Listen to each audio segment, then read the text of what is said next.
नमस्कार। तृतीय वर्ष कला प्रश्न पत्र क्रम 11 भाषा विज्ञान और हिंदी भाषा। इसके अंतर्गत हम इकाई नंबर 1 इसका अध्ययन कर रहे हैं। इसमें हम पिछली ताशिका में भाषा परिवर्तन के जो कारण है वह देख रहे थे, यानी कि भाषा परिवर्तनशीलता की दिशाएं एवं कारण कौन से हैं वह हम देख रहे थे। तो यह जो कारण है उन कारणों को दो वर्गों में विभाजित किया जाता है, जिसमें बाह्य वर्ग और आभ्यंतर वर्ग। हम बाह्य वर्ग के अंतर्गत जो कारण है उन कारणों का अध्ययन कर रहे थे। उसमें हमने 4 कारण देखे थे। उसमें भौगोलिक प्रभाव, ऐतिहासिक या राजनैतिक प्रभाव, सांस्कृतिक प्रभाव और साहित्यिक प्रभाव। यह इन 4 कारणों का अध्ययन हमने पिछली ताशिका में किया। अब हम अगले जो कारण है उन कारणों का अध्ययन करेंगे।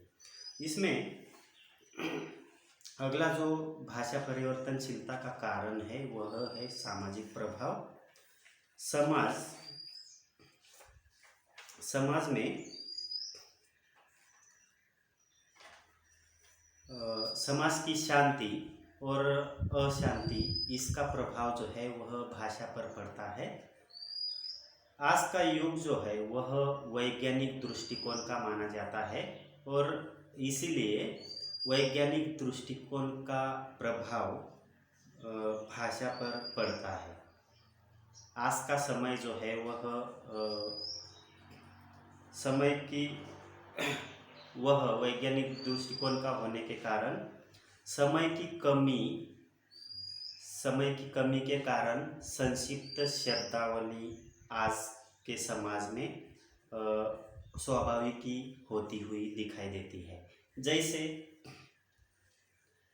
जैसे टीवी, CID तथा यूनेस्को आदि शब्दों का प्रयोग जो है वह समय की कमी के कारण इस प्रकार से किया जाता है और इसीलिए भाषा में परिवर्तन होता हुआ दिखाई देता है। जैसे हमने देखा कि यह प्रयोग जो है वह समाज में स्वाभाविक ही होता हुआ दिखाई देता है।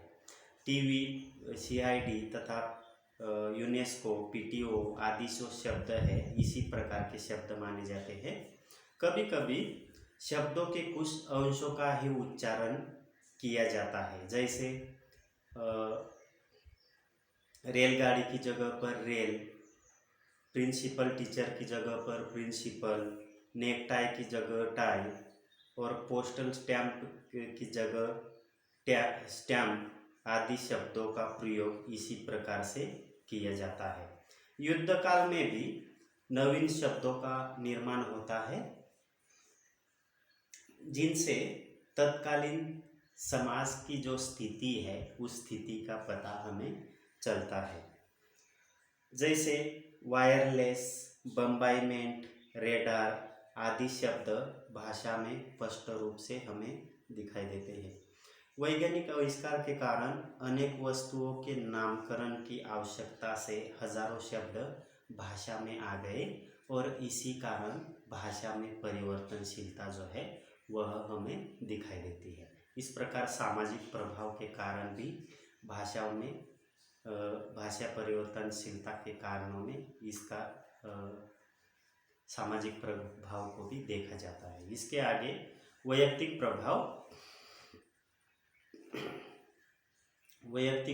के कारण भी भाषा में परिवर्तनशीलता नजर आती है।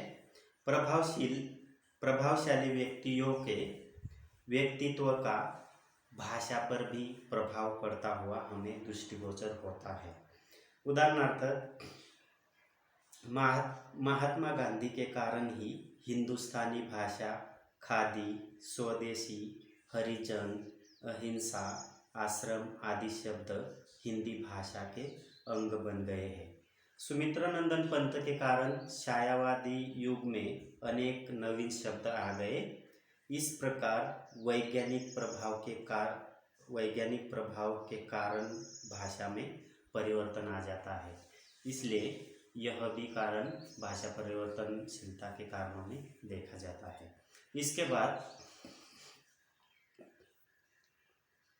बाह्य वर्ग के कारणों के बाद आभ्यंतर वर्ग के कारण यह दूसरे वर्ग में दिखाई देते हैं। आभ्यंतर कारणों में पहला कारण जो माना जाता है वह प्रयत्न लाघव माना जाता है। प्रयत्न लाघव का अर्थ है श्रम की अल्पता, यानी कि कम प्रयत्न के द्वारा वह अपनी अभिव्यक्ति जो है वह स्पष्ट करना चाहता है। श्रम की अल्पता अर्थात अधिक श्रम न करना, इस प्रकार की बात प्रयत्न लाघव का अर्थ होता है। मनुष्य की यह सहज प्रवृत्ति है कि वह कम से कम प्रयास से अधिक लाभ उठाने की कोशिश करता है। जीवन के प्रत्येक क्षेत्र में यह बात जो है वह हमें दिखाई देती है। भाषा के प्रयोग में भी यही भावना दिखाई देती है। उच्चारण करने वाला हमेशा अपने उच्चारण में मुख की सुविधा का ध्यान रखता है। इस कारण वह कठिन ध्वनियों के उच्चारण छोड़ता जाता है और कठिन शब्दों को सरलीकृत करता है तथा लंबे वाक्यों को छोटा बनाता है। इसके परिणाम स्वरूप भाषा में इस निम्नलिखित रूप से परिवर्तन होता हुआ दिखाई देता है। यानी कि वह किस प्रकार से उसमें परिवर्तन करता हुआ दिखाई देता है वह इस प्रकार है। इसमें पहला आगम, शब्द के आदि, मध्य या अंत में उच्चारण की सुविधा से लाई गई ध्वनि की प्रवृत्ति को आगम कहा जाता है। उदाहरणार्थ स्टेशन, स्टेशन, स्तुति, स्तुति, स्थान, स्थान, श्री, स्त्री, मर्म, मरम, धर्म, धर्म, पूर्व, पूरब, दवा, दवाई, वर्ण, वर्ण। इस प्रकार से शब्दों में किस प्रकार से कम श्रम यहाँ पर किया जाता है वह इन शब्दों में दिखाई देता है। यानी कि स्टेशन शब्द बोलने के लिए अधिक परिश्रम यहाँ पर दिखाई देता है। तो स्टेशन में किसी भी प्रकार का ऐसा साधारण से शब्द के अंतर्गत लिया जा सकता है। इसी प्रकार दूसरी बात, लोप, दो संयुक्त ध्वनि के उच्चारण में सुखसा लाने के लिए एक ध्वनि का लोप हो जाने की प्रवृत्ति को लोप कहा जाता है। उदाहरणार्थ स्थिर, थीर, अगर, गर, दुग्ध, दूध, स्थाली, थाली। यानी कि यहाँ पर एक एक शब्द का यहाँ पर दो ध्वनियों के बीच यहाँ पर एक शब्द का एक ध्वनि का यहाँ पर लुप्त हो गई है और इसी प्रकार लोप के कारण भी भाषा में परिवर्तन हमें दिखाई देता है। उसी प्रकार विकार, उच्चारण की सुविधा के लिए एक ध्वनि का अन्य ध्वनि में परिवर्तन हो जाने की प्रवृत्ति को विकार कहा जाता है। जैसे उदाहरणार्थ व्याघ्र, वाघ, कृष्ण, कान्हा, हस्त, हाथ, स्तन, थन, शाक, साक। इस प्रकार के शब्द व्यक्ति बोलता हुआ दिखाई देता है और इसी के कारण भी भाषा में परिवर्तन हमें दृष्टि लक्ष्य होता है। इसके साथ ऐसे बहुत सारे उदाहरण दिए जा सकते हैं। उसमें विपर्यय है। कभी कभी उच्चारण में शब्दों के वर्णक्रम जो है वह उलट जाते हैं और परिवर्तन की इस प्रवृत्ति को विपर्यय कहा जाता है। जैसे बूढ़ना, डूबना, पिशाच, पिशाच। इस प्रकार के विपर्यय के कारण इसमें परिवर्तन दिखाई देता है। इसके साथ ही समीकरण है, विषमीकरण है, स्वर भक्ति, भावातिरेक। ऐसे बहुत सारे प्रयत्न लाघव में ऐसे कारण देखे जाते हैं जिसके कारण भाषा में परिवर्तन होता है। इसके बाद अभ्यंतर वर्ग के कारणों में अगला कारण है भावातिरेक।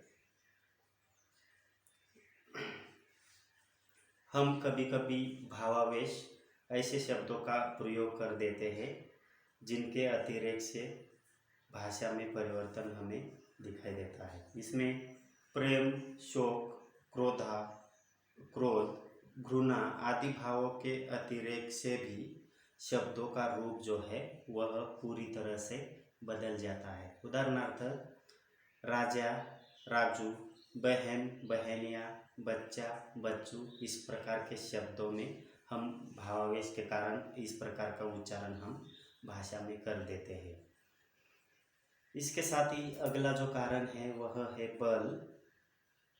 शब्द के किसी अंश पर अधिक बल देने के कारण वह तो स्पष्ट उच्चारित होता है, किंतु आसपास की ध्वनियों पर बल कम होता है, जिसके कारण आसपास की ध्वनियाँ दीर्घ से ह्रस्व या अस्पष्ट या कभी कभी लुप्त भी हो जाती है, और इसी प्रकार के उच्चारण के कारण भाषा में परिवर्तन आता हुआ हमें दिखाई देता है। इसके साथ ही अगला कारण जो है भाषा परिवर्तनशीलता का, वह है अनुकरण की अपूर्णता। यानी कि हम कभी कभी दूसरों से किसी बातों का अनुकरण करते हैं तो वह अनुकरण उसमें अपूर्णता होने के कारण उस जब हम किसी के पास अपने उन शब्दों के द्वारा अगर अपने भाव अभिव्यक्त करना चाहते हैं तो वह अनुकरण की अपूर्णता के कारण उसमें बदलाव आ जाता है। अनुकरण की प्रकृति भाषा विकास का एक महत्वपूर्ण कारण माना जाता है। भाषा यह अर्जित संपत्ति है, यानी कि उसका हम अनुकरण करते हैं, जिसका अर्जन मनुष्य अनुकरण के सहारे समाज से करता है। लेकिन अनुकरण प्राय अपूर्ण ही होता है, और अपूर्ण अनुकरण के सामान्यता निम्नांकित कारण हो सकते हैं। उसमें जो कारण है वह है उच्चारण अवयवों में दोष। प्रत्येक व्यक्ति का ध्वनि यंत्र दूसरे व्यक्ति से भिन्न है, इसलिए उच्चारण में भेद आ जाना जो है वह स्वाभाविक प्रवृत्ति मानी जाती है। इसमें दूसरा कारण जो है वह असावधानी, यानी कि हम जब बोलते हैं तो बहुत जगह पर असावधानी दिखाई देती है। उसमें सुनने में अवधानता भी अनुकरण की अपूर्णता के लिए उत्तरदायी है। यदि सुनने में त्रुटि रहती है तो उच्चारण का दोषपूर्ण होना जो है यह बात स्वाभाविक ही वहाँ पर आ जाती है। इस प्रकार से अनुकरण की अपूर्णता में असावधानी भी यह कारण माना जाता है। उसके बाद शिक्षा के अभाव में ध्वनि का शुद्ध उच्चारण करना कठिन कार्य है, जिसके कारण दोषपूर्ण उच्चारण प्रचलित हो जाता है और भाषा में परिवर्तन आ जाता है।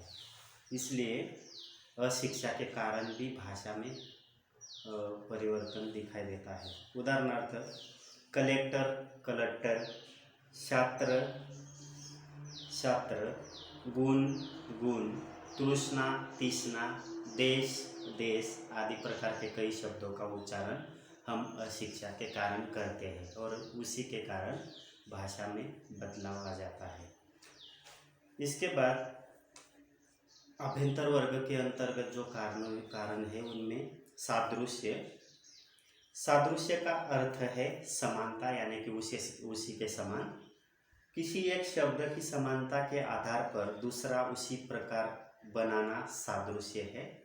प्रत्येक भाषा में सादृश्य के आधार पर बने हुए अनेक शब्द दिखाई देते हैं, जैसे तुझ के सादृश्य पर मुझ, द्वादश सादृश्य पर एकादश, स्वर्ग के सादृश्य पर नरक, देहाती के सादृश्य पर शहराती आदि शब्दों का प्रयोग जो है वह सादृश्य के कारण दिखाई देता है। इसी प्रकार अंग्रेजी में शाल और व्हील में यल के रहने के कारण शुल्ड और उल्ड शब्दों में भी यल का रहना तो ठीक है, किंतु कैन में यल न रहने पर भी उल्ड के सादृश्य पर कुल्ड बनाया जाता है। इसी प्रकार से सादृश्य के कारण इस प्रकार के प्रयोग दिखाई देते हैं। इसके बाद अगला कारण जो है वह है लिपि की अपूर्णता। एक भाषा की ध्वनियाँ दूसरी भाषा की ध्वनियों से भिन्न होती है, इसलिए लिप्यंतरण के कारण उच्चारण एवं ध्वनियों में अंतर आता हुआ दिखाई देता है। कभी कभी भिन्न भिन्न भाषा के शब्दों को दूसरी लिपि में लिखना भी कठिन हो जाता है और इसी कारण लिपि की अपूर्णता के कारण भाषा में परिवर्तन आ जाता है। उदाहरणार्थ गुप्त का गुप्ता, मिश्र का मिश्रा, कृष्ण का कृष्णा या राम का रामा लिपि दोष के कारण यह शब्द हमें दिखाई देते हैं। उसके बाद आखिरी 7 नंबर का जो कारण है आभ्यंतर वर्ग के कारण भाषा परिवर्तन में, वह है नवनिर्माण की प्रवृत्ति। नवीनता के प्रति मनुष्य जो है वह सदैव ही आकर्षित रहा है। प्रत्येक व्यक्ति में कुछ नवीन करने की स्वाभाविक इच्छा होती है और इसी प्रवृत्ति के कारण भाषा में परिवर्तन आ जाता है। नवीनता के कारण भाषा में कुछ नवीन तो कुछ चौंकाने वाले शब्दों का भी प्रयोग हमें दिखाई देता है। उदाहरणार्थ मैक्स मुलर की जगह पर मोक्ष मुलर, ट्रेजेडी की जगह पर त्रासदी, कॉमेडी की जगह पर कामदी, टेक्निक की जगह पर तकनीक, रुमाल